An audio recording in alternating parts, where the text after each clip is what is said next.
Share করতে পারি। তো আমার জানা মতে দীনকৃষ্ণ ঠাকুর একজন পণ্ডিত ব্যক্তি, আমার জানা মতে ধরা পড়তেছে পণ্ডিত ব্যক্তি। তো দীনকৃষ্ণ ঠাকুরের প্রতি আমার এটাই জিজ্ঞাসা যে উনি শুধু পুরাণ পড়ে পৌরাণিক ঘটনায় জানতেছেন নাকি দেহতত্ত্ব পড়ে দেহতত্ত্বও জানতেছেন। আর দেহতত্ত্ব যদি জানেন, পৌরাণিক ঘটনাও যদি জানেন, তাহলে পৌরাণিক ঘটনায় পৌরাণিকভাবে লেখা আছে গ্রন্থে যে ব্রাহ্মণ, ক্ষত্রিয়, বৈশ্য, শূদ্র। আর যদি দেহতত্ত্ব আপনি জানতে চান বা দেহতত্ত্বই যদি জেনে থাকেন, তাহলে দেহতত্ত্বে আছে ব্রাহ্মণ হবে মুখ, পেট হবে, হাত হবে ক্ষত্রিয়, পেট হবে বৈশ্য, শূদ্র হবে চরণ।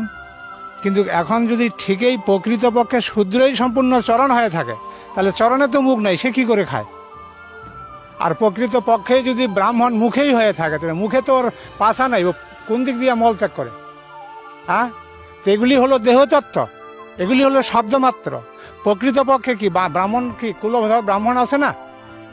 হয়তো দীনকৃষ্ণ ঠাকুরও কোনো একটা বর্ণের ব্যক্তি, যদি ঠাকুর বংশের হয় তাহলে তিনিই ব্রাহ্মণ, তিনিও ব্রাহ্মণ।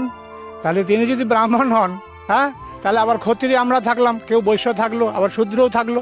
এগুলো প্রকৃতপক্ষে পৌরাণিক মতে যে নির্ধারণ করে এসেছে, এগুলো ঠিকই আছে। আর দেহতত্ত্বে সবার কাছে এটা কারেক্ট হবে যে তার মুখটা হলো ব্রাহ্মণ, হাতগুলি হলো ক্ষত্রিয়, আর পেট হলো তার বৈশ্য, আর শূদ্র হলো তার চরণ, ঠিক না? কিন্তু এখন আপনি যেটা তো বললেন, সেটা হলো দেহতত্ত্ব।